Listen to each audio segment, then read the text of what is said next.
اعوذ باللہ من الشیطان الرجیم بسم اللہ الرحمن الرحیم الحمدللہ رب العالمین وصلی اللہ علی شہنشاہ انبیاء آلہ طیبین الطاہرین المعصومین خصوصاً علی سر اللہ فی کل موجود و نور اللہ فی کل مشہود حجت اللہ الموجود رحمت دارین المحیط بالمشرقین والمغربین مدینۃ للمثقلین شریک القرآن وارث قرآن مظہر الایمان کامی الکفر والطغیان دافع الظلم والعدوان امامنا و امام الانس والجان صاحب العصر والامر زمان ظاہر آل محمد قائم آل محمد منتقم آل محمد وارث آل محمد نور آل محمد برکت آل محمد مسرت آل محمد عید آل محمد شہنشاہ معظم سلطان مکرم امام مہدی اجل اللہ تعالی فرج شریف و امہات طیبین الطاہرین صلوات اللہ سلام اللہ علیہ اجمعین ولعنت اللہ علی اعدائہم وغاصب حقوقہم وغاصب فضائلہم من یوم الازل الى یوم الدین بسم اللہ الرحمن الرحیم ان الدین عند اللہ الاسلام۔ قابل قدر سامعین، واجب الاحترام ناظرین، جیسا کہ آپ دیکھ رہے ہیں ہم آپ کی خدمت میں اجر رسالت کے پلیٹ فارم سے نشست لے کر حاضر خدمت ہوئے۔ کل ہم نے آپ کی خدمت میں امام رضا علیہ السلام کے ضمن میں تھوڑی سی گفتگو کی تھی، اور آپ کو یہ بھی یاد ہے کہ ہمارا جو ٹاپک ہے وہ ہے فرمان، احسان اور عرفان امام رضا علیہ السلام۔ آج میری کوشش ہوگی میں سب سے پہلے تعریف امام بزبان امام آپ کی خدمت میں پیش کروں، اور میں نے کل عرض کیا تھا کہ جو دعا ہے جو مولا رضا علیہ السلام نے قائم آل محمد اجل اللہ فرج شریف کے لیے کی ہے وہ بھی آپ کی خدمت میں عرض کروں۔ تو اسی ضمن میں تعریف امام بزبان امام، معصوم فرماتے ہیں امام کی تعریف۔ اب تعریف کرنے والا کون ہے؟ خود امام وقت، امام زمان۔ تعریف کن کی کر رہے؟ امام زمان کی، امام وقت کی، امام کی۔ اور یہاں ایک چھوٹی سی بات عرض کرتا جاؤں، امامت کی قسمیں دو ہوتی ہیں، ایک امامت ناطقہ، امامت صامتہ، یعنی امام ناطق اور امام صامت۔ مثلا ایک وقت میں 4 امام بھی موجود ہیں، تو جو بڑے ہوں گے، جو اس وقت جن کی وجہ سے وہ باقی امام ہوں گے، مثلا میں ابھی نہیں سمجھا پایا، امیر المومنین علی بن ابی طالب علیہ السلام کی موجودگی میں مولا حسنین کریمین شریفین نورین نیرین تشریف فرمائے ہیں، اور سید ساجدین بھی تشریف فرمائے، مگر امام ناطق اور امامت ناطقہ مولا علی علیہ السلام کی ہے۔ امام ناطق ہیں سرکار، اور باقی امام جو ساتھ ہیں وہ امام صامت ہیں۔ یہ تھوڑا سا فرق آپ کو پتہ چل جائے، جس طرح کربلا میں امام مظلوم علیہ السلام 10 محرم تک شہادت سے پہلے تک امام ناطق تھے، سید الساجدین اور مولا باقر علیہ السلام امام صامت تھے، مگر شہادت امام کے بعد امام ناطق سید الساجدین علیہ السلام اور امام صامت مولا باقر علیہ السلام۔ اسی طرح اب جو بات میں عرض کر رہا تھا وہ تعریف امام بزبان امام۔ اگر پتہ چل جائے کہ ایک امام اللہ کا روئے زمین پر کتنا بڑا احسان ہوتا ہے، تو شاید میرا خیال میں مقام امام کا تھوڑا سا ادراک ہو جائے، تھوڑی سی آشنائی ہو جائے۔ معصوم فرماتے ہیں امام وہ ہوتا ہے کہ وہ اپنے پس پشت بھی ایسے دیکھتا ہے جیسے سامنے دیکھتا ہے۔ پہلی تعریف فرماتے ہیں کون امام؟ کیسا امام؟ وہ امام جیسے ہم عام انسان، ہمارے اندر یہ سکت نہیں، ہم سامنے والے کو تو دیکھ سکتے ہیں، پیچھے والے کو نہیں دیکھ سکتے۔ اور یہ شان ایسی کیوں نہ ہو، آج کے دور میں ہم اپنے وقت کے امام کو جب یہ گزارش کر رہے ہوتے ہیں، مولا السلام علیکہ یا صاحب العصر والامر زمان الامان الامان من فتنۃ زمان من شر شیطان و من جور زمان، یہاں تو معاملہ ہی کچھ اور ہے۔ کہاں بیٹھا ہے اور بیٹھ کر کائنات کے ہر چپے پر ہر صدا پکارنے والے کی صدا سن رہا ہے، اور ایسا ہو ہی نہیں سکتا کہ کوئی صدا پکارے اور امام اس کو نہ بچائے، کیونکہ یہ کبھی اپنے در پہ آئے ہوئے سوالی کو خالی نہیں لوٹاتے۔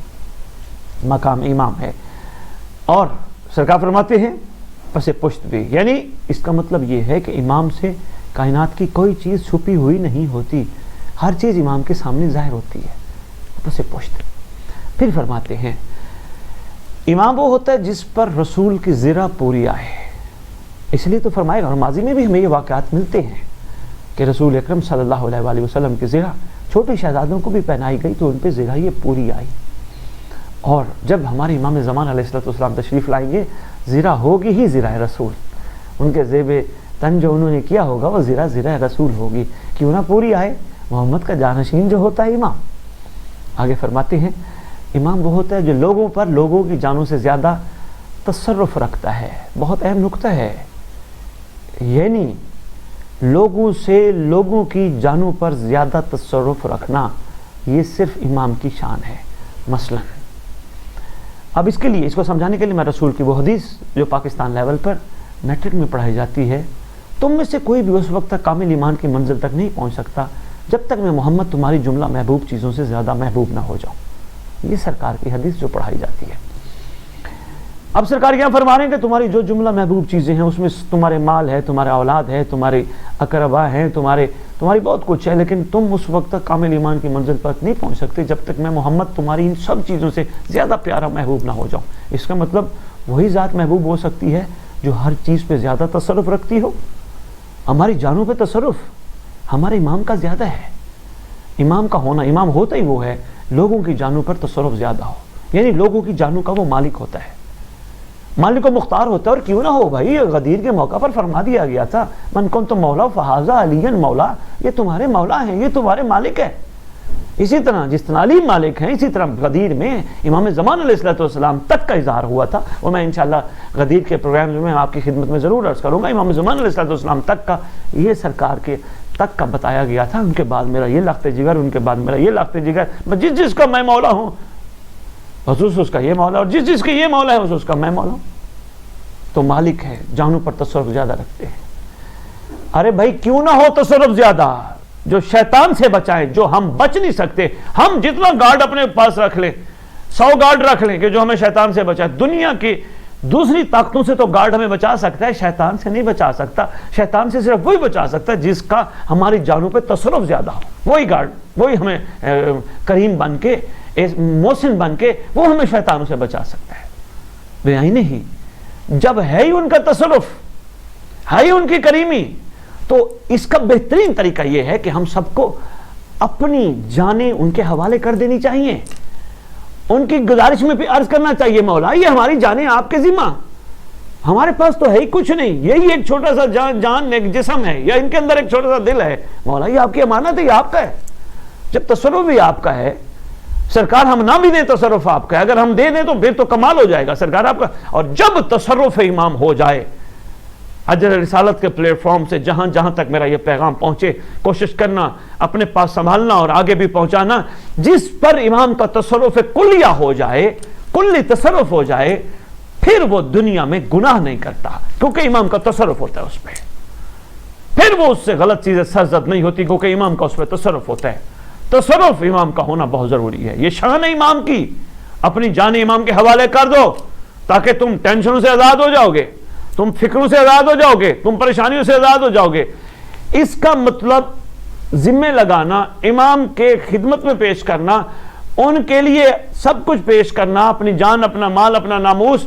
اس کا فائدہ کیا ہوگا؟ بہت سارے فائدے جو میں نے ابھی بتائے، ان میں سے سب سے بڑا فائدہ یہ ہوگا پھر تمہاری فکریں نہیں رہیں گی. تم امام کی ہر رضا پہ راضی ہونا شروع ہو جاؤ گے.